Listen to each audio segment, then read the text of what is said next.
안녕하세요. 저는 30대 후반 남자입니다. 불과 몇 달 전에 저는 결혼을 약속했던 한 여자와 결국 헤어지게 되는 일이 있었습니다. 그 사람이 저에게 저지르려 했던 행동들이 너무나 믿기지 않아서 지금도 잠을 설칠 정도네요. 그녀와 결혼을 하기 위해 처가에 인사를 드리면서 제 사연은 시작됩니다. 예비 처가댁에선 저를 마음에 들어 하셨어요. 저희 집안보다 처가댁이 좀 부유한 편이었지만 그렇다고 저희 집안이 못 사는 형편은 아니었어요. 그래서 생각하신 기준에서 미달이 되지 않는다고 생각하셨는지 그녀와의 결혼을 허락해 주셨죠. 저가 집안이 잘 사는 거지 직업적으로 봤을 때 저는 대기업에서 근무하는 중이었고 그녀는 일반 회사원에 재직 중이라 그 부분은 그래도 제가 좀 더 나은 편이었네요. 그렇게 큰 문제 없이 상견례 일정을 잡았고 일주일 뒤에 양가 집안이 만나기로 계획을 세우게 되었습니다. 그런데 그 일주일이라는 시간에 저에게 엄청난 일들이 눈앞에 펼쳐졌던 거죠. 사건이 시작된 월요일, 그녀와 저녁을 먹기 위해 일찍 퇴근한 저는 그녀의 회사 앞에서 기다리고 있었어요. 별 생각 없이 멀뚱히 서 있으면서 핸드폰을 보고 있었는데 옆 골목에서 웅성거리는 소리와 함께 입에 담지 못할 욕설을 서로 퍼부으면서 싸움이 났길래 무슨 일인지 확인해 보기 위해 옆 골목으로 천천히 들어가 사람들이 몰려있는 곳으로 가까이 다가간 순간 예비 장모님이 어떤 젊은 여자의 머리채를 잡고 흔들며 난리를 치고 계시더라고요. 너무 놀란 저는 급하게 어머님께 다가가서 알 수 없는 여자와 뒤엉켜 있는 걸 힘겹게 떼어낸 다음 무슨 상황이냐고 여쭤보게 되었죠. 아니, 저 여자가 글쎄 내 어깨를 툭 치는 바람에 들고 있던 가방을 떨어뜨렸지 뭐야. 자네, 이 가방이 얼마짜리인지 알아? 1억짜리 명품 가방이야. 그런데 떨어지면서 흠집이 나버렸다고. 여기 밑바닥 잘 봐봐. 확실하게 흠집이 난 거 보이지? 그런데 자기가 잘못한 게 없다면서 보상을 안 해주고 사과 한마디 없이 그냥 가려고 하는데 내가 AS로 발생되는 부분에 대해 보상을 해줘야 한다니까. 나보고 일부러 부딪힌 거라며 자기 잘못을 인정하지 않는데 내가 화가 안 나겠어? 저기요, 말을 그렇게 하시면 안 되죠. 저는 그냥 가만히 있었는데 아주머니께서 전화 통화하시면서 지나가시다가 저를 못 보고 부딪히셨잖아요. 그래서 가방이 떨어진 걸 왜 제가 보상을 해줘야 하냐고요. 여기 CCTV 많으니까 제가 진짜 잘못이 있다면 확인해 보시면 되는 거잖아요. 생사람 잡지 마시고 그냥 가던 길 가세요. 저도 일을 크게 만들고 싶지 않아요. 너 지금 말 다 했어? 그쪽이 하필 내 앞을 막아서고 있었으니까 이런 일이 생긴 거잖아.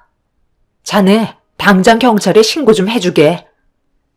엄마, 여기서 또 뭐 하시는 거예요? 당장 그만하세요. 괜히 일 크게 만들어봤자 좋을 거 하나 없다고요. 어머님은 그냥 넘어갈 수 없다면서 명품 가방에 흠집이 난 거에 대해 보상을 받으려고 부딪혔던 행인을 놓아주지 않고 있었어요. 저는 한쪽 말만 듣고 모든 걸 판단할 수 없어서 어머님과 부딪혔던 여성분께 양해를 구한 다음 주변 CCTV를 확인해 보기 위해 일단 경찰의 도움을 받기 위해 전화를 할 수밖에 없었습니다. 그 여자분도 자신의 오해를 풀어야만 속이 후련할 것 같다면서 기다리게 되었고 그렇게 경찰분들이 오셔서 주변에서 확인할 수 있는 CCTV를 찾아 살펴보게 되었습니다. 그렇게 편의점에서 밖을 촬영하던 CCTV를 확인해 볼 수 있었고 영상 속에선 진실만을 얘기해주고 있었어요. 어머님이 걸어가시다가 가만히 서 있던 여자분과 부딪히게 되었던 거였죠. 그걸 확인한 저와 그녀는 더 이상 아무 말도 할 수가 없었고 억울한 누명을 쓴 여자분은 당장 사과하라며 큰 소리로 어머님께 화를 내고 있었습니다. 그제서야 꼬리를 내린 어머님은 두 눈으로 확인을 하고 나서야 인정을 하셨네요. 다행인 건 그 여자분이 착하셔서 그냥 넘어간 거였지만 이 일은 더 크게 만들 수도 있는 상황이었어요. 예비 신부는 머리채를 잡혔던 여자분께 용서를 구했고 어머님 몰래 헝클어진 머리와 소중한 시간을 망쳐서 죄송하다며 여자분께 지갑에서 돈을 꺼내 지어준 뒤 수습을 하게 되었네요. 그렇게 모든 상황이 마무리가 되고 나서 저희는 어머님을 모시고 저녁을 함께 먹게 되었는데 그녀는 이런 일이 한두 번이 아니었는지 어머님께 화를 내며 그곳엔 왜 계셨는지 여쭤보았지만 어머님은 입을 굳게 닫으신 채 허기진 배를 급하게 채우셨네요. 제가 처갓댁에 인사를 드리러 갔을 때와 전혀 다른 모습을 보여주셔서 많이 당황스러웠지만 사람은 누구나 오해를 할 수 있기 때문에 그날은 그렇게 넘어갈 수밖에 없었어요. 그녀는 못 볼 꼴을 저에게 보여준 것 같아 미안하다면서 식사를 끝낸 뒤에 어머님을 모시고 서둘러 집으로 돌아가게 되었네요. 그렇게 정신없던 월요일은 어머님의 또 다른 모습을 보게 된 것 같아 상당히 당황스러웠었죠. 그날 그녀는 평소 때처럼 저녁 시간에 전화를 주지 않았고 별일 없냐는 문자에 답장 또한 없었어요. 아무래도 그날 있었던 일들에 대해 어머님과 대화를 하고 있는 것 같았습니다. 다행히 그녀와 다음날 연락이 닿았지만 전화 통화를 하면서 들려오는 목소리에는 힘이 없어 보였네요. 저는 그녀의 기분을 풀어주기 위해 저녁에 다시 만나자고 약속을 잡게 되었고 그날은 제가 좀 늦게 끝나게 되면서 그녀가 저희 회사 앞에서 기다리고 있었어요. 그런데 그녀의 얼굴을 마주하고 인사를 주고받으려는 순간 저는 걸음을 멈출 수밖에 없었어요. 그녀의 뒤에서 어머님이 고개를 내밀며 저에게 인사를 건네셨네요. 저는 어머님의 얼굴을 보고 당황해서 어색한 웃음으로 인사를 드렸고 그녀는 나중에 다 설명해 주겠다면서 일단 자기 차로 타라며 제 손을 이끌었습니다. 무슨 상황인지 알 수 없었던 저는 결국 제 차를 놔둔 채 그녀의 차에 올라탈 수밖에 없었어요.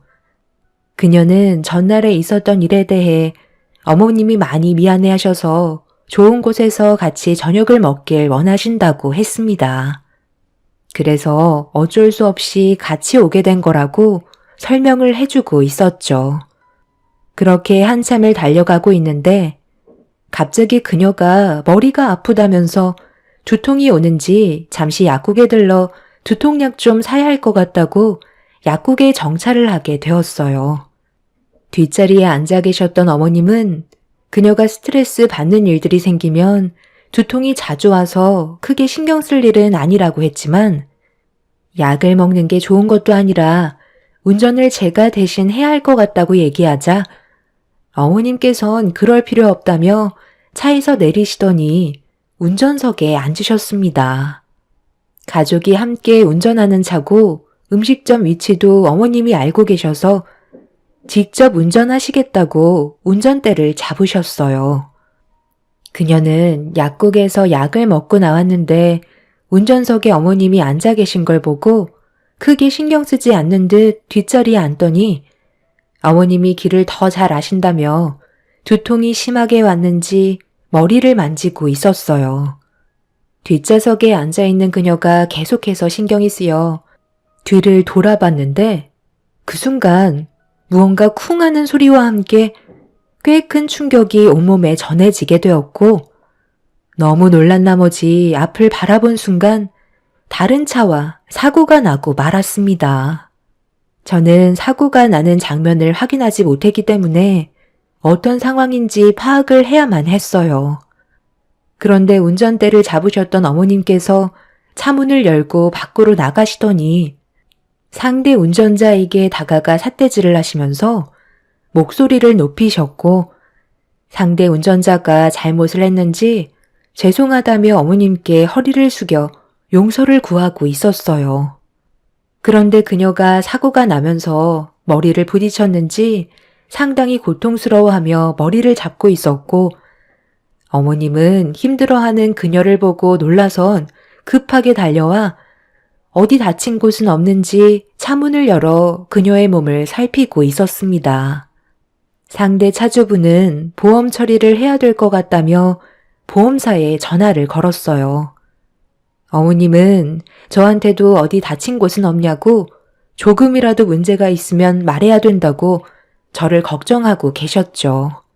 다행히 저는 몸에 큰 문제는 없었지만 어머님은 사고가 났다는 것 때문에 좋은 시간 다 망쳤다면서 상대방 운전자를 바라보며 화를 내셨네요. 그렇게 양측 보험사가 와서 사건에 대해 정리를 한 뒤에 그녀와 어머님은 결국 입원을 결정하셨습니다. 저는 몸에 문제가 전혀 없어서 어머님과 그녀를 간호했고 이 사실을 뒤늦게 아신 아버님께서 병실로 들어오셨어요. 이게 어떻게 된 거야? 사고를 낸 그놈은 어디 갔어? 확실하게 사과를 받은 거지? 조금이라도 몸에 문제가 있다면 무조건 치료받고 검사까지 전부 다 받아야 돼. 그렇게 하지 않으면 우리가 나중에 손해본다고. 몸이 완전하게 괜찮아지기 전까지 절대 합의할 생각하지 마. 자네도 같이 타고 있었다면서? 자칫하다가 큰 사고로 이어질 뻔했는데 자네는 안 다쳐서 정말 다행이네. 그 사람이 잠깐 한눈을 파른 것 같다고 모든 과실을 인정했어. 그래도 예비 사이가 옆에서 도와줬으니 빨리 해결할 수 있었던 거지. 우리끼리만 있었으면 여자라고 무시했을걸? 이래서 집안에 남자가 많아야 든든한 거야. 예진아, 회사에 다 미리 전화했지? 지금은 몸이 긴장해서 어디가 아픈지 나타나지 않는데 내일 되면 여기저기 쑤시고 아플지 모른다. 그러니까 너무 조급하게 생각하지 말고 최대한 받을 건 다 받고 퇴원하는 게 맞을 것 같다. 너 사고가 난 직후부터 머리가 너무 아프다며. MRI 찍어보고 머리에 조금이라도 출혈이 있는지 확인해봐라. 자네도 어차피 보험 처리 다 되니까 물리치료라도 받아. 이참에 뭉친 근육도 좀 풀어야 다음날 지장이 안 생기는 거야. 나는 사고 충격으로 온몸이 다 쑤시고 너무 아파서 제대로 걸을 힘조차 없다니까. 아마 다음날이면 아픈 곳이 더 늘어날까봐 걱정이다. 그런데 여긴 저녁밥 언제 주는 거야? 전날에는 명품 가방 때문에 문제가 생기더니 다음날은 차 사고로 또 다른 문제가 생기자 왜 이렇게 안 좋은 일들이 계속해서 생기는 건지 이해할 수 없었어요. 그러다 보니 오히려 만나는 게 안 좋은 일들을 만들게 되는 것 같아 퇴원을 하면 그녀와 만나는 건 조절할 필요가 있을 것 같다고 생각하게 되었죠. 아버님이 병실에서 자리를 지키셨고 저는 다음날 출근 때문에 일단 병원에서 나와 회사로 다시 간 다음 제 차를 타고 집으로 돌아왔습니다. 부모님도 이 사실을 알게 되시고 많이 놀라셨는지 병원을 가봐야 할 것 같다고 하셨지만 제가 부모님을 말렸어요. 두 분 다 80이 넘으셨는데 안 좋은 일들이 계속해서 발생이 될 때 굳이 밖으로 나가서 좋을 게 없다고 판단하게 되었죠. 그렇게 며칠간 그녀와 어머님은 병원에서 치료를 받고 합의금까지 전부 다 받은 다음 퇴원을 하게 되었습니다. 저는 그날 이후 상견례 전까지 안 만나는 게 좋을 것 같다고 얘기했었는데 어머님께서 저와 있을 때만 안 좋은 일들이 계속 생기니까 차라리 집에서 모이는 게 좋을 것 같다고 상견례 전에 얼굴 한 번 더 보기를 원하셨어요. 그리고 여러 가지로 할 말이 많다며 저와 함께 시간을 보내고 싶어 하셨습니다. 예비 처가댁에서 모이는 건 크게 문제될 것 같지 않아서 어머님의 초대를 받아들였고, 그렇게 저는 처가댁에서 저녁 식사를 하며 대화를 주고받게 되었네요. 그녀도 집에서 가진 모임이 마음에는 한결 편했는지 두통도 없어진 것 같았어요. 그런데 자네도 이제 우리 집안 식구가 될 텐데 제대로 된 포험 하나는 드러나야 하지 않겠어? 내가 며칠간 병원에 입원해 있으면서 생각이 좀 많아졌는데 얼마 전에 사고가 전혀 예상하지 못한 상태에서 터진 거잖아. 앞날은 아무도 모르는데 자네도 내 딸과 결혼을 하고 난 이후에 불행한 일들이 갑자기 닥쳐올지도 모르고 정말 심각하게는 자네가 내 딸과 결혼하자마자 사고로 세상을 떠날지도 모르는데 보험 하나 정도는 제대로 드러나야 하지 않겠어? 인간은 미래를 예측할 수 없기 때문에 미리 대처할 수 있는 방법을 찾아서 준비하는 게 좋을 것 같다고 생각하게 되었네. 그러니까 이번 기회에 자네도 보험 하나 제대로 듣는 게 좋을 것 같은데 어떻게 생각하나? 저도 보험이 없는 건 아닌데요. 생명보험까지는 아직까지 생각해 본 적은 없는 것 같아요. 제가 하는 일이 위험한 것도 아니고 딱히 필요성을 느끼지 못했거든요. 어머님께서 하신 말씀대로 미래를 바라볼 수 없으니 항상 준비하는 게 옳다고 생각하지만 아직 저는 지금 당장 생명보험을 준비할 마음은 없어요. 나중에 제가 정말 들어야 한다고 생각될 때 그때 상의해서 준비하도록 하겠습니다. 제가 말씀드린 부분에 대해 너무 서운하게 생각하시지 않으셨으면 좋겠어요. 자네가 만약 내 딸과 결혼을 하고 사고로 세상을 떠나게 되면 그때는 준비를 할 수가 없는데 생각할 시간이 뭐가 필요한가? 과부만 들고 생명보험도 안 들어서 내 딸만 손해를 보게 되는 건데 그건 내 딸을 생각해 주는 게 아니지. 그만큼 진심으로 사랑하지 않고 있다는 거 아니겠어? 내가 만약에 자네였다면 조금의 고민도 하지 않고 생명보험 들었을 것 같은데. 분위기 좋게 식사를 하다가 갑자기 보험 얘기가 나오더니 뜬금없이 생명보험에 가입을 하라는 어머님의 말에 저는 당황하고 말았어요. 보험이야 언제든 가입할 수 있지만 하라는 대로 무턱대고 실행에 옮기는 건 아닌 것 같아 진지하게 생각을 해보는 게 좋을 것 같다고 드린 말씀이었는데 처가댁에선 그런 저를 안 좋게 바라보셨네요. 옆자리에 앉아있던 그녀는 아무 말도 하지 않았지만 확실한 건 기분이 좋아 보이는 건 아니었어요. 저에게 실망한 것 같은 느낌이 들어 결혼을 하고 신중하게 알아본 뒤에 결정하겠다고 했지만 아버님 어머님께선 제 입에서 생명보험 가입을 바로 하겠다는 말이 나올 거라고 예상하고 계셨는지 반대되는 말을 들으셨을 때 상당히 불편해 하셨습니다. 사람마다 의견 차이가 다른 건데 제 입장은 조금도 생각해주지 않으려는 모습에 저 또한 솔직히 너무 서운했었어요. 그렇게 식사 초대 자리의 분위기는 안 좋게 흘러갔고 더 이상 있어봤자 계속해서 안 좋은 말만 듣게 될 것 같아 서둘러 정리를 한 다음 인사를 드린 뒤 집으로 돌아올 수밖에 없었네요. 최대한 좋은 쪽으로 마무리 지으려 했지만 이미 처가 식구들은 상처를 많이 받았는지 제 말은 귀에 들어가지 않았었어요. 그리고 이런 상황 속에 상견례가 이어지게 된 거였죠. 그래도 앞으로 좋은 모습 더 많이 보여드릴 기회는 많기 때문에 서운해하시는 마음 최대한 빨리 되돌려 놓고 싶었었죠. 그녀는 그래도 그날 있었던 일에 대해 심각하게 생각하지 않았는지 저에게 밝은 모습을 보여주었고 심각한 분위기는 아니었지만 약간의 긴장 속에 상견례를 시작하게 되었습니다.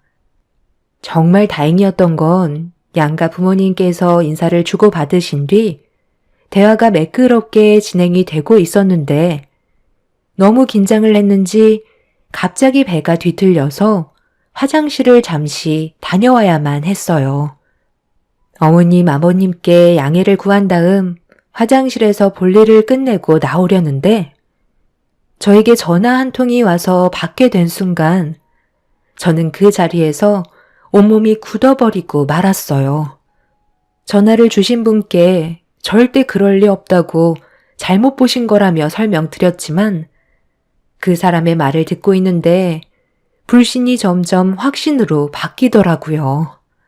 그래서 제가 들었던 내용에 대해 처가 식구들의 입으로 직접 들어봐야 할 것 같다고 결정하게 되었고 그렇게 양가 부모님이 계신 자리로 걸어가고 있는데 저희 부모님과 어머님, 아버님의 언성 높인 목소리가 식당 전체가 흔들릴 정도로 울려 퍼지길래 급하게 문을 열어 상황을 살피게 되었네요. 제가 그런 게 아니라는데 왜 자꾸 저를 의심한 거죠? 사부인께서 떨어뜨린 걸 왜 저한테 덮어 씌우시나요? 그럼 제가 사부인께 거짓말을 한다는 거예요? 이 나이 먹고 뭐하러 없는 사실을 꾸미겠어요? 방금 화장실 다녀오시면서 제 가방 흠집 내셨잖아요. 이게 얼마짜리인 줄 아세요? 1억짜리 명품 가방이라고요. 이런 걸 보신 적이 없으시니 조심하지 않으셨겠죠? 그 가방이 얼마짜리인지 그걸 제가 알아야 하나요? 그리고 확실하게 몸에 닿지 않았고 흠집 난 것도 꽤 오래되어 보이는걸요? 나이가 8순이나 되셔서 노망이 드셨나? 오늘 같은 날 꼭 상황을 이렇게 만드셔야 되겠어요? 지금 여기가 어떤 자리인지 전혀 모르신 거예요? 제가 정말 한성격 하는데요. 예비 사이를 봐서 많이 참고 있는 거라고요. 일단 사과부터 하시고 AS 부분에 대해서는 차후에 나오는 비용에 대해 입금시켜 주시면 되는 건데 굳이 이 상황을 이렇게까지 만드셔야 되겠어요? 제가 잘못을 했으면 당연히 문제되는 부분에 대해서는 금전적인 포상을 해드리죠. 그런데 전혀 몸에 닿지 않았다니까요. 그리고 팔순 먹은 게 뭐가 어때서 저보고 노망났다는 말을 함부로 뱉으실 수가 있는 거요? 이건 예의가 아니지 않나요? 일단 그만들 하세요.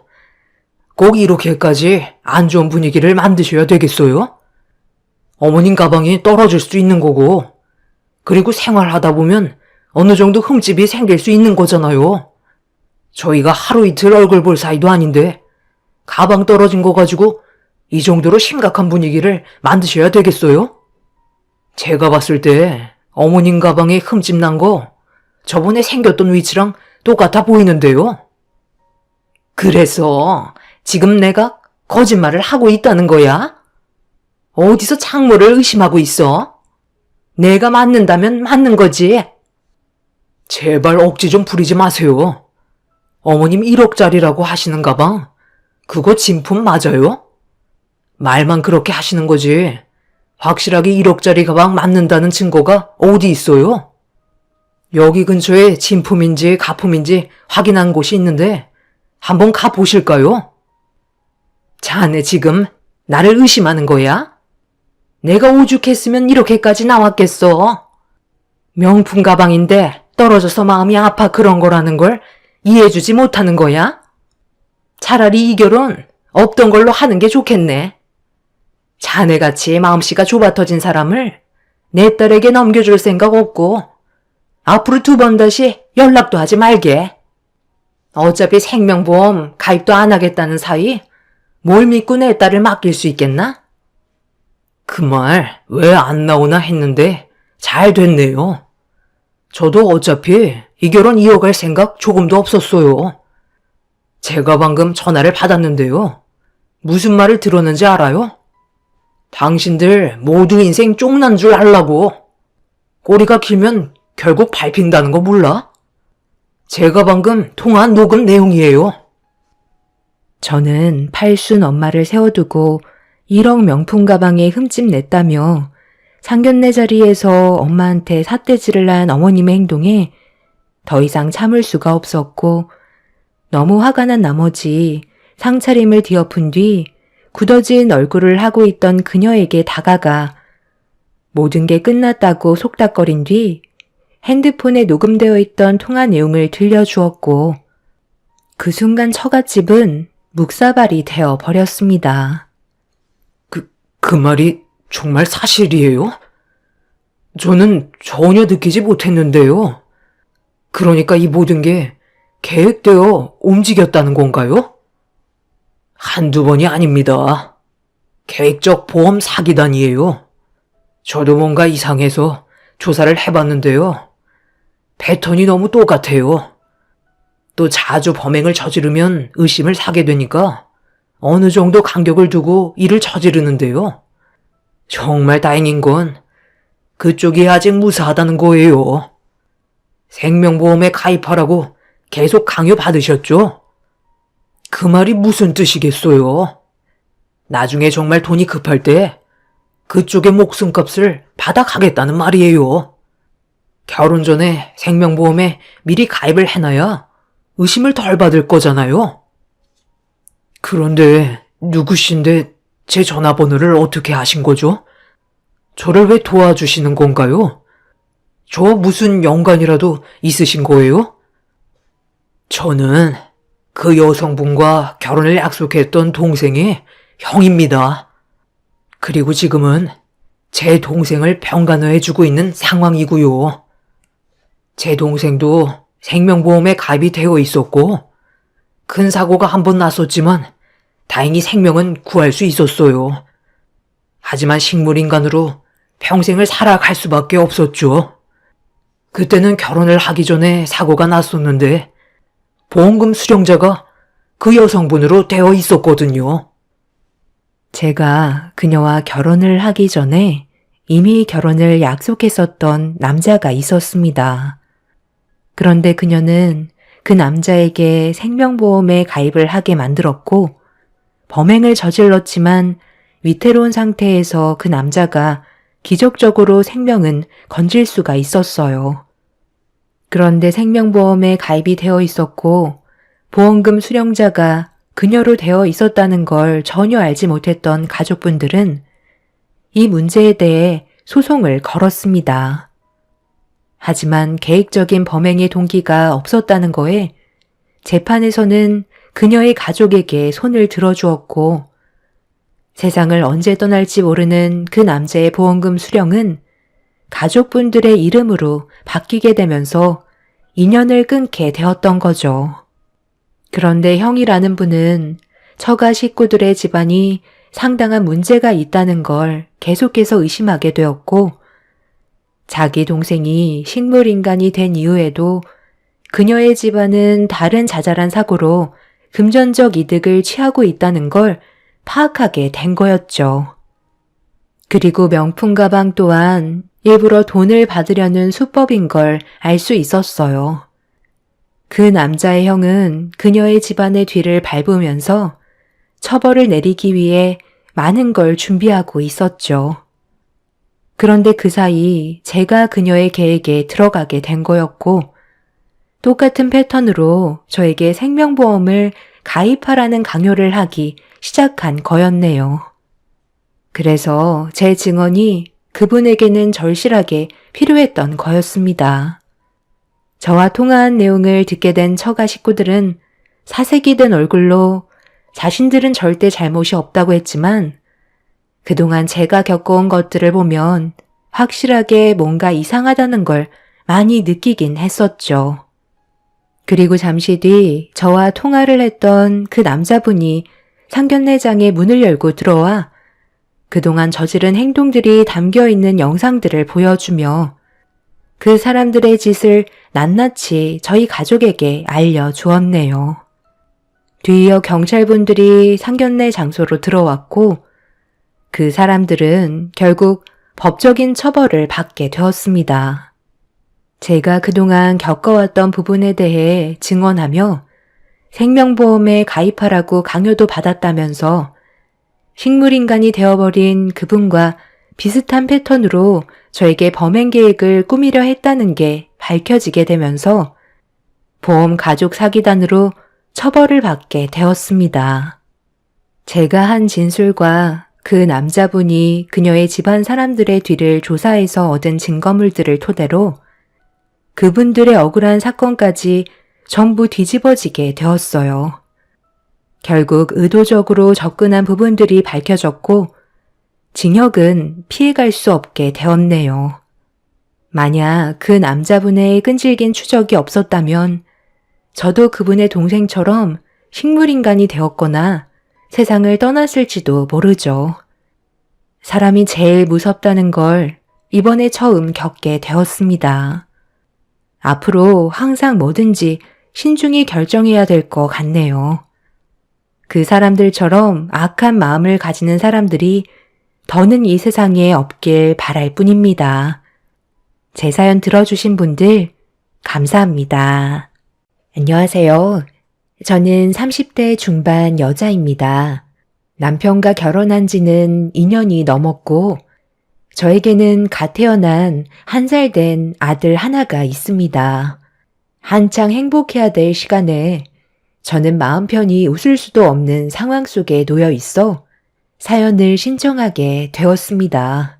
남편과 결혼을 하고 제일 마음에 걸렸던 건 시모가 저를 며느리로 인정해주지 않으셔서 여러 가지로 불편한 점이 많았어요. 어쩔 수 없이 시댁을 가야 되는 일들도 자주 있었기 때문에 시모의 눈치를 안 볼 수가 없었어요. 처음부터 단호하게 저를 받아들여주지 않았기 때문에 거의 투명인간 취급하듯 저를 대하셨어요. 시모의 태도를 지켜보시던 시부는 한마디 하셨지만 달라지는 건 전혀 없었죠.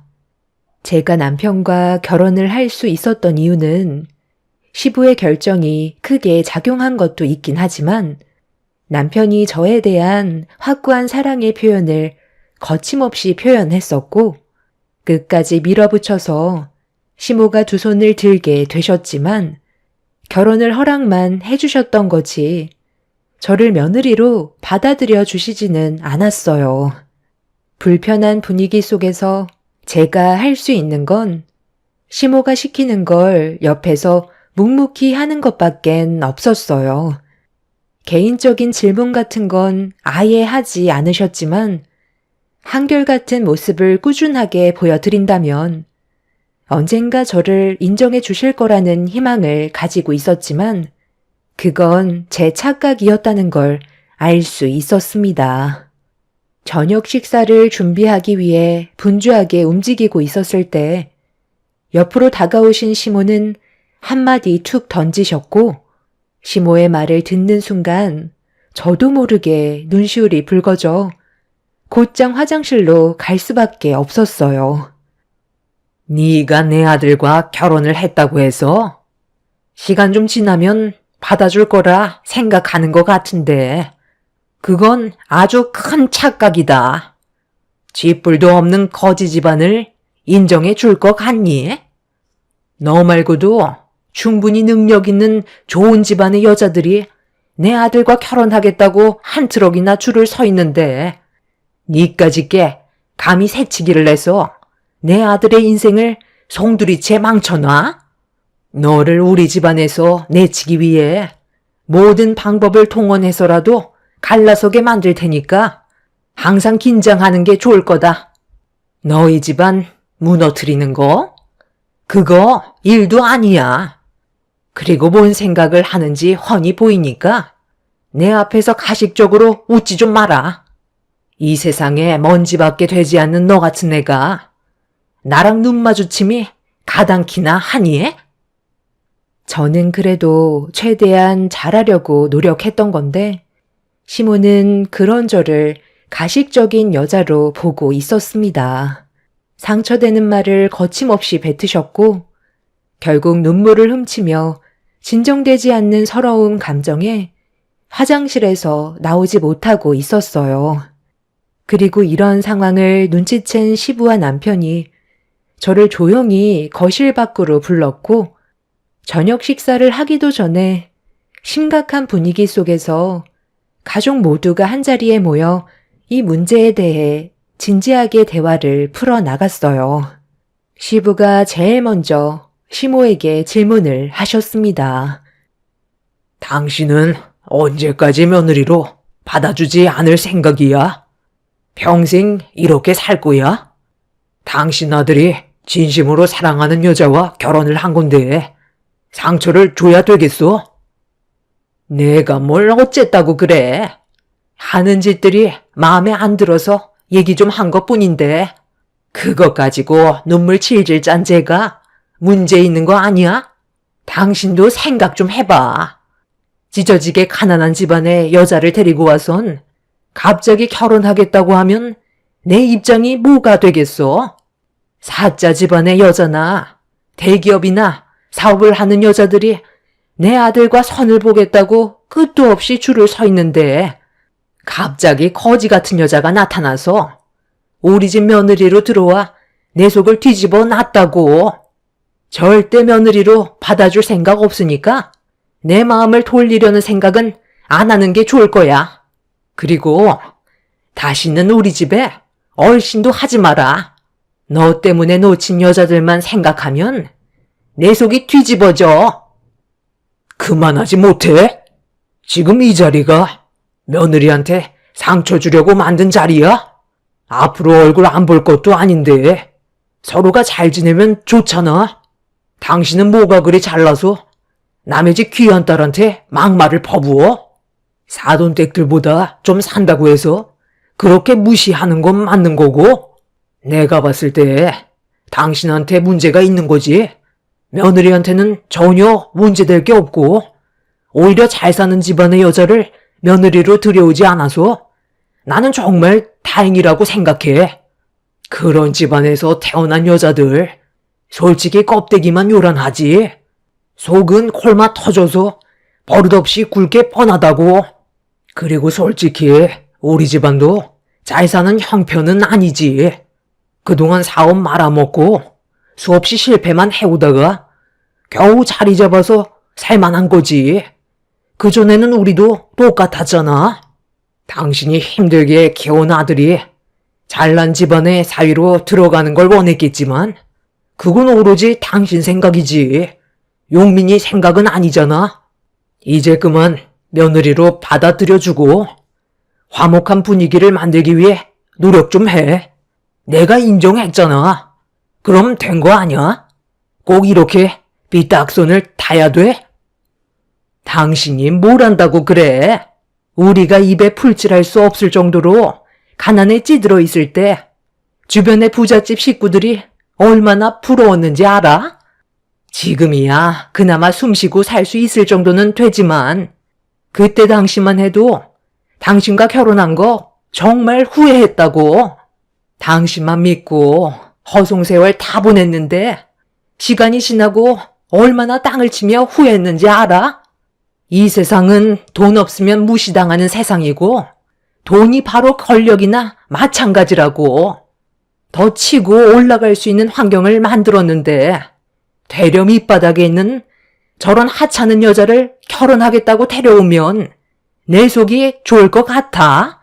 반지하 냄새 풀풀 풍기면서 봄이라곤 찾아볼 수도 없는 저런 재활용도 안 되는 여자를 내 며느리로 데리고 다닌다는 게 얼마나 쪽팔린 일인데. 결혼식 때 나는 얼굴도 들지 못했어. 내 지인들한테 항상 떠들어대며 얘기했던 게 사자 집안의 여자를 며느리로 들일 거라고 했었는데 내가 말한 거와 근접하기는커녕 대학도 나오지 않은 여자가 결혼하겠다고 인사 왔을 때 당장이라도 머리채 쥐어뜯고 내쳐버리고 싶었어. 당신이랑 내가 생각하는 건 완전히 다르다고. 둘만 좋아서 되는 문제가 아니야. 자식 농사가 어디 쉬운 줄 알아? 엄마, 그만 좀 하세요. 제가 좋으면 그만이잖아요. 왜 이렇게 남의 시선을 신경 쓰는데요? 저만 괜찮으면 엄마도 행복하다고 하셨잖아요. 그런데 지금 이게 뭐예요? 이 사람 얼굴만 보면 맨날 상처되는 말로 가슴에 비수 꽂을 생각만 하시지. 단 한 번이라도 좋은 모습을 보려고 노력은 해보셨어요? 이 사람을 한 가족으로 인정해줄 마음이 없으신 것 같으니까 저도 여기까지만 할게요. 그래도 자주 얼굴 보고 많은 대화를 주고받으면 결과가 좋을 줄 알았는데 그건 제 착각이었던 것 같아요. 앞으로 엄마 얼굴 보려고 일부러 집에 올 일은 없을 테니까 저 없이 한번 잘 지내보세요. 아버지, 저희 먼저 일어나 볼게요. 남편은 화가 머리끝까지 올라와선 흥분을 가라앉히지 못했고 시모의 말을 받아치면서 안 좋은 대화를 계속해서 이끌어 나갔습니다. 가족 간의 불화를 보게 되니 저도 마음이 좋지는 않았어요.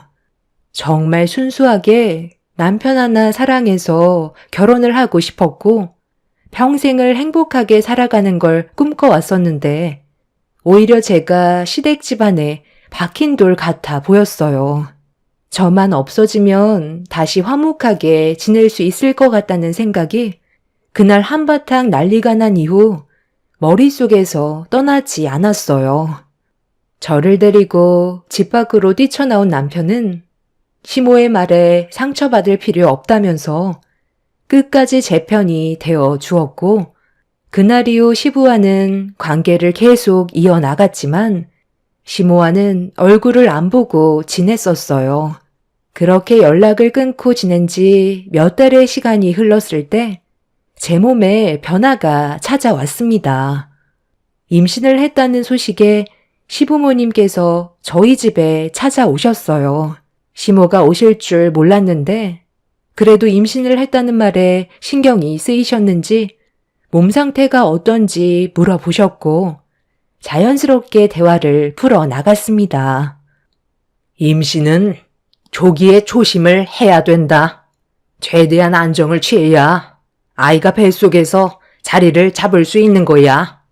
쓸데없이 돌아다닐 생각하지 말고 집에만 박혀 있어라. 당신은 말 좀 부드럽게 해줄 순 없는 거야? 뱃속에 아이가 다 뜯겠네. 며느리가 임신까지 했는데 이제 그만 마음 풀고 딸처럼 좋게 좀 대해줘. 그래야 며느리도 당신한테 다가갈 거 아니야? 손주도 생긴 마당에 언제까지 이런 관계를 유지할 거야? 당신도 나름 스트레스를 받았겠지만 우리 또한 정신적으로 많이 힘들었다고. 살 날이 많지도 않은데 길지 않은 시간 서로 웃으면서 지내면 얼마나 좋아? 당신이랑 내가 앞으로 얼마나 더 살겠어? 잠깐 왔다가 먼지처럼 사라지는 존재인 우리가 행복을 바라는 게 어려운 일이야? 낙도 없는 우리가 앞으로 태어날 손주 재롱 보면서 살면 얼마나 좋아? 지금 여기 모여있는 이 시간이 우리에겐 정말 중요한 순간이고 서로가 좀 더 이해하고 배려하면서 살길 바랄 뿐이야.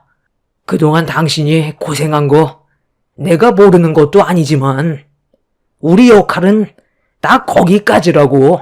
아들 내외를 믿고 지켜봐 주는 걸로 만족하면서 살자고. 당신이 원하는 며느리감 얻는다고 해서 마냥 행복하게 살 거라는 보장도 없잖아. 오히려 그게 더 불행한 길을 걷게 되는 걸지도 모르는 일이야. 시부의 말에 집안 분위기는 조용해졌어요. 몇 달 전과 다르게 시모도 많이 차분해지신 것 같아 보였습니다. 그날 이후 시모의 마음에 많은 변화가 찾아왔는지 저를 대하는 행동 하나하나가 달라지셨어요. 그렇게 시모와의 좋은 관계를 유지하면서 지내다 보니 어느새 만삭이 되었고 그토록 기다리던 아이가 세상 밖으로 나와 모두에게 행복을 가져다 주었어요. 저는 시모와의 관계도 회복을 했고 앞으로 정말 좋은 날들만 생길 줄 알았는데 그건 제 착각이었다는 걸 시모가 시가에 초대를 하면서 알게 되었습니다. 그동안 저에게 관심을 가져주고 좋은 모습만 보여주셨던 시모는 오로지 아이를 위한 거였지 저와의 관계를 회복하기 위한 행동이 아니었다는 걸 알 수 있었습니다. 저는 아무것도 알지 못한 채 시모의 초대로 남편과 함께 시댁에 가게 되었죠. 집안에 들어서는 순간 맛있는 음식 냄새가 가득 퍼졌고 시모는 음식이 식기 전에 먹어야 한다면서 저와 남편을 주방으로 안내했어요. 때마침 시부도 외출을 하셨다가 막 들어오셨고 그렇게 저희 가족 모두가 처음으로 식사를 하기 위해 둘러 앉았어요. 시모는 출산하느라 그동안 고생 많았다며 차린 게 없지만 많이 먹으라면서 아들 손자 좀 안아보자고 제품에 있던 아이를 건네 받으셨고 그렇게 시모가 아이를 봐주는 동안 저는 맛있는 식사를 하려고 밥 한 숟갈 떠서 입에 넣는 순간 저도 모르게 입에 있던 밥을 밥상 위로 뿜어 버렸습니다. 너무 충격적인 맛이라 얼굴이 일그러졌고 남편과 시부는 기침을 하는 저를 보며 많이 놀랐는지 괜찮냐고 급하게 물을 건네줬어요. 너무 놀라 시모를 쳐다보는 순간 표정의 변화를 보게 되었고 제가 당황한 눈빛으로 밥에 문제가 있는 것 같다고 입안에 있던 짠기를 입으로 헹궈 싱크대에 뱉었어요. 남편은 자기 밥에는 문제가 없다면서 제 밥을 한 숟갈 퍼서 입안으로 집어넣는 순간 경악을 하며 입안에 있던 밥을 싱크대에 뱉어 버렸습니다. 시모의 돌발 행동에 집안 분위기는 삽시간에 안 좋아졌고 남편은 왜 이런 행동을 하셨는지 여쭤봤어요. 이게 지금 뭐 하시는 거예요? 이 사람한테 이걸 먹으라고 준 거예요? 완전 소금 덩어리잖아요. 이제 막 출산해서 겨우 몸 추스른 사람한테 소금밥을 주시면 어떡해요? 이거 잘못 주신 거 맞죠? 엄마가 이 사람한테 이런 걸 줄 이유가 없잖아요. 혹시 치매라도 오신 거 아니에요? 이 밥 드셔보셨어요? 나는 제대로 준 거 맞는데 소금밥이 뭐 어때서? 뭔가 단단히 착각한 것 같은데 나는 뱃속에 있는 내 아들 손자를 원했던 거지. 며느리를 받아준 적은 한 번도 없다. 내가 아무리 정신이 나갔어도 며느리를 가족으로 받아줄 마음 손톱만큼도 없는데 며느리는 자기를 한 가족으로 인정해줬다고 생각하고 있는 것 같아. 정신 좀 차리라고. 소금밥을 준 건데 뭐가 잘못됐니? 너는 이제 필요 없으니까 너 살 길 찾아가라. 내 손자를 키워줄 사람은 따로 있거든. 얘야, 나와봐라. 네, 어머님. 저 부르셨어요? 방 안에서 답답해 죽는 줄 알았어요. 아이가 참 똘똘하게 생겼네. 용민 씨, 그동안 잘 지내고 있었어? 우리 오래간만이지? 네가 왜 우리 부모님 집에 있는 거야? 엄마, 뭐 하시는 거예요? 왜 인영이가 우리 집에 와 있냐고요? 저랑은 이미 헤어진 지 오래인 거 모르세요? 내가 그동안 내 손주 키워줄 며느리감 찾아보려고 정말 많은 여자들을 만나봤는데 딱 마음에 드는 여자가 나타나지 않더라고. 그런데 너랑 몇 년 전에 헤어진 인영이가 머릿속으로 스쳐 지나가길래 대화나 한번 해보려고 다시 만나봤거든. 그런데 인영이를 보는 순간 딱 우리 집안 며느리감인 걸 알겠더라. 그때 왜 헤어졌는지 벌써 잊었어요? 우리 집에 인사 왔을 때 몰래 안방에 들어가서 금품 훔치다가 걸린 거잖아요. 그래도 아빠가 큰일 만들고 싶지 않다며 그냥 돌려보냈었고 그날 이후 저희는 헤어졌었는데 왜 또 연락을 하셔서 이런 안 좋은 상황을 만드는 건데요? 엄마는 잘 사는 집안의 여자를 원한다면서 인용이를 왜 데리고 온 거예요? 이 사람 집안보다 훨씬 어려운 환경이라는 거 알고 계시잖아요. 그래서 저희 집 금품까지 손을 댔던 건데 그걸 벌써 잊으셨어요? 그리고 누가 남의 아이를 키운다고 우리 집안의 며느리로 들어오겠어요? 지금까지 저희들 몰래 이런 생각을 가지고 계획하셨다는 게 너무 충격적이네요. 내가 왜 인영이를 며느리로 받아들일 생각을 가지고 있었는지 아니? 얘는 우리 손자를 자기 친아들처럼 받아들일 준비가 이미 되어 있는 몸이거든. 엄마가 하는 말이 무슨 뜻인지 아직 잘 파악을 못하는 것 같은데 인영이 얘는 불임이야. 아예 아이를 가질 수가 없는 몸이라고. 그러니까 우리 손자를 아주 잘 키워줄 수 있는 조건이 되는 거지. 과거의 일들은 어차피 지나간 거고 앞으로만 잘하면 되잖아. 너는 이제 밥 다 먹었으면 갈 길 가면 된다. 내 아들과는 조만간 이혼 절차 밟을 테니까 그렇게 알고 있어라. 너는 그냥 우리 집안의 대리모였을 뿐이야. 나중에 둘째를 원하게 되면 그때 다시 아이를 만들어주면 되는 거다. 그 전에 연락할 일은 없을 테니까 이제 그만 내 눈앞에서 썩 사라져라. 너 같은 며느리를 둘 바엔 내가 다루기 쉬운 며느리를 앉혀두는 게 낫겠다. 어머, 아이가 내 품에 안겼는데도 울지도 않네. 어머님, 저 이 아이 정말 잘 키울 수 있을 것 같아요. 용민 씨, 우리 이제 다시 시작하는 거야? 내가 손버릇이 좀 있는데 그때 있었던 일은 정말 미안해. 어머님이 앞으로 내가 쓸데없는 행동 저지르지 않게 풍족한 지원을 해주신다고 했어. 그냥 시키는 건 뭐든지 다 하려고. 아버님, 그동안 저 안 보고 싶으셨어요? 저는 아버님 뵙고 싶어서 그동안 잠 한숨 못 잤는데. 저 아이 안고 있는 모습 어때요? 아주 잘 어울리죠? 누가 봐도 그쪽보다는 내가 이 아이 엄마 같긴 하네. 애 낳아주느라 그동안 고생 많았어요. 어머님이 아이 낳아준 값은 두둑히 챙겨주신대요. 지금 못들 하시는 거예요? 당장 제 아이 돌려주세요. 경찰에 신고하기 전에 당장 아이 주시라고요. 아무리 제가 마음에 들지 않는다고 해도 이건 아니죠. 제가 10달 배 아파 낳은 아이예요. 어머님이 함부로 하실 수 없다고요. 다시 한번 말하지만 아이 돌려주지 않는다면 저도 가만히 있지 않겠습니다. 시부는 시모의 충격적인 행동에 할 말을 잃었고 순간적으로 혈압이 오르셨는지 시부는 끝내 졸도를 하셨고 이런 어처구니가 없는 상황들에 화가 난 남편은 그 자리에서 잔치상을 뒤엎어 버렸습니다.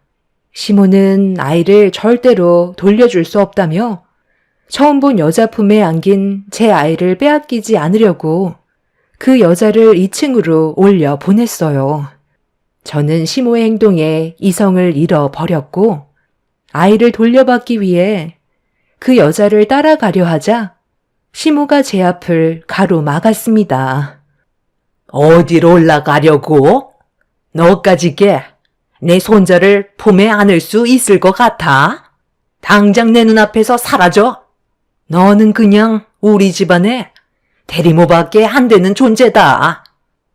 제가 좋게 말씀드리는 것도 이번이 마지막일 것 같은데 그만 억지 부리시고 나와 주시죠. 참는 것도 한계가 있는 거예요. 당장 비키시라고요. 내가 왜 비켜? 너야말로 우리 집에서 당장 나가라. 나는 너를 며느리로 받아들인 적 단 한 번도 없다. 뱃속에 있는 내 아들 손자만 원했던 거라고. 시모는 제가 2층으로 올라가지 못하게 사정없이 몸을 밀쳐 버렸어요. 한계까지 올라와 버린 저는 시모와 한바탕 하려고 넘어진 몸을 일으켜 달려드는 순간 남편이 저를 막아 서더니 저 대신 시모를 강하게 밀쳤고 2층으로 올라가서 잠겨있는 방문을 부순 뒤 여자의 품에 안겨있는 아이를 빼앗아 제 품으로 돌려 주었어요. 너무 놀란 저는 온몸을 떨면서 오열을 했고 시모는 남편이 밀칠 거라곤 전혀 생각하지 못했는지 당황한 눈빛으로 남편을 바라보고 있었습니다. 아이를 빼앗기게 된 여자는 시모 옆에 찰싹 붙어서는 저를 보며 입에 담지 못할 말들을 내뱉는데 더는 상대하고 싶지 않아 그 자리를 벗어나려 하는데 정신을 간신히 부여잡고 계셨던 시부가 거실 테이블을 손바닥으로 강하게 내려치시더니 분노하신 얼굴로 시모를 노려 보셨습니다. 순간적으로 시부의 모습에 놀란 시모는 고개를 돌리셨지만 이어지는 시부의 한마디에 당황한 시모는 말도 안 된다면서 절대로 용납할 수 없다고 화를 냈지만 시부의 결정은 이미 확고해 보였습니다. 내가 왜 이 집을 나가야 되는데? 누구 때문에 우리 집안이 이 사달이 난 건데? 나는 애초부터 제가 마음에 들지 않다고 했잖아. 모든 걸 망쳐놓은 당신이 이 집에서 나가. 평창동에서 살기까지 그동안 얼마나 많은 노력을 해왔는지 당신도 알면서 나랑 이혼을 하자고? 용민이 너는 엄마랑 아빠가 이혼하길 바라는 거야? 이게 왜 내 탓이고 용민이 탓이야? 당신의 그 삐뚤어진 성격이 이 모든 사달을 만든 거지. 아들이 좋다는 여자를 만나는 게 제일이지. 당신이 원하는 여자를 만나는 게 무슨 소용이야? 얼마나 큰 부귀영화를 누리려고 당신 멋대로 아들의 인생까지 개입을 하려는 건데? 그리고 저 여자를 내 허락 없이 이 집에 발을 들이게 만들어? 저번에 좋게 보내줬으면 두 번 다시 내 집에 들어올 생각은 하지 말아야지. 감히 여기가 어딘 줄 알고 남의 가정을 깨트리려 하고 있어? 내가 장담하는데 저 여자 가방이나 몸 안에 분명 돈 되는 금품들 이미 한 차례 빼돌렸을 거다. 용민이 네가 가서 저 여자 가방이랑 주머니 전부 다 뒤져봐라. 갑자기 왜 저한테 불똥이 튀는 건데요? 저는 아무 잘못도 없다고요. 그냥 아이만 키워주면 앞으로 평생 풍족하게 지원해준다고 하셨어요. 시키는 것만 잘하면 돈 걱정 없이 살게 해주신다고 하셔서 들어온 것 뿐이라고요. 내 물건에 손대지 마. 경찰에 신고하기 전에 내 가방에 손대지 말라고. 당장 이리 내놔! 남편은 여자가 들고 있던 가방을 빼앗은 뒤 뒤집어 엎어버렸고 안에 있던 내용물이 쏟아지는 순간 비싸 보이는 금품들이 우수수 떨어졌어요. 시모는 가방 안에서 나오는 금품들을 보곤 얼굴이 굳어졌고 더는 아무 말도 하지 못하고 있었죠. 시부는 시모에게 조만간 이혼 서류 보내겠다며 눈앞에서 당장 사라지라고 소리를 지르셨어요. 시모는 끝까지 버티면서 나가지 않으려 하자 화가 머리끝까지 올라온 시부는 시모를 밖으로 내쳤고 그 뒤를 따라가려는 여자는 나가지 못하게 만들었습니다. 시부는 그 자리에서 경찰에 신고를 한 뒤에 강력한 처벌을 원했어요. 그제서야 사태 파악을 하게 된 여자는 무릎 꿇고 손이 발이 되도록 빌었지만 이미 시부는 이성을 잃어버렸기 때문에 어떠한 말도 귀에 들어가지 않았습니다. 그렇게 시댁 집안의 금품을 훔치려 했던 여자는 처벌을 받기 위해 경찰서로 연행이 되었고 시모는 시부와 이혼을 하게 되면 여러 가지로 힘든 상황들이 생긴다는 걸 알고 최대한 좋게 다시 풀어가려고 대화를 시도했지만 달라지는 건 없었어요. 내가 잘못 인정하고 앞으로 이런 일 없도록 할 테니까 이제 그만 좀 화 좀 풀어요. 예, 며느라. 저번에 내가 한 행동에 대해서는 정말 미안하게 생각한다. 앞으로 이런 일은 2번 다시 생기지 않을 테니까 너도 그만 기분 풀고 앞으로 우리 좋은 관계로 지내면 좋을 것 같구나. 내가 이렇게까지 얘기했는데 용서해 줄 수 있는 거지? 어른으로서 그동안 많이 부족했고 앞으로 서로 웃으면서 지내도록 하자. 당신이랑 내가 이혼하면 애들 기분이 어떻겠어? 이런 상황이 오기 전에 잘할 것이지. 소 잃고 외양간 고치면 뭐해? 이미 우리 관계에 금이 갔는데 그동안 정말 많이 참았고 몇 번이나 기회를 줬는데 이런 사태를 만들었으면 그에 따른 대가를 감수해야지. 나는 당신과 이혼할 거고 법적인 절차대로 진행을 할 테니까 당신도 나한테 원하는 게 있으면 법대로 해. 정말 끝까지 이렇게 할 거야? 내 나이에 당신이랑 이혼하면 나는 앞으로 어떻게 살라는 거야? 미안하다고 했으면 그걸로 된 거잖아. 예, 네가 좀 어떻게 해봐라. 저한테 무슨 말을 듣고 싶은 건데요? 제 아이 빼앗아 가셔서 모르는 여자한테 건네주시고 저보고 대리모라면서 저에게 씻을 수 없는 상처를 주셨으면서 그런 일을 버리시고 이제 와서 미안하다고 하면 제가 어머님 마음 받아들여줘야 되는 거예요? 저는 더 이상 할 말이 없고 아버님이 하시는 대로 따를 생각이에요. 엄마가 생각 없는 행동을 저질러서 결국 저희 가족이 이렇게까지 되어버렸네요. 이제 와서 후회한들 무슨 소용이 있겠어요? 저희한테 더 이상 연락하지 마세요. 시모는 땅을 치며 오열을 하셨어요. 상황이 진정이 되지 않고 시부의 마음을 돌릴 수 없다는 걸 알게 되자 시모는 뒤늦은 후회를 했지만 달라지는 건 없었습니다. 결국 시부의 단호한 결정에 시모는 이혼 서류에 도장을 찍었고 시부모님은 법적으로 남이 되어 버렸습니다. 한순간에 혼자가 되어버리신 시모는 변해버린 환경에 적응을 하기가 힘드셨는지 처음으로 저희 집에 찾아와 진심 어린 용서를 구하셨어요. 시모가 오열을 하시면서 과거의 행동에 대해 진심으로 뉘우친다며 시부의 마음을 다시 잡아 예전처럼 지낼 수 있게 저보고 설득해 달라면서 손이 발이 되도록 빌고 계시는 중입니다. 남편은 당분간 조용히 지내는 게 좋을 것 같다면서 합치는 건 언제든 다시 할 수 있지만 시모가 어떤 생각을 가지고 있는지 그걸 정확하게 알지 못하기 때문에 시부의 결정을 뒤에서 지켜보는 게 좋을 것 같다는 남편의 말에 저는 현재 시모에게 어떠한 반응도 하지 않는 상태입니다. 앞서 말씀드렸지만 한창 행복해야 될 시기에 저희 집안에는 불행이 찾아와 많이 힘든 상태입니다.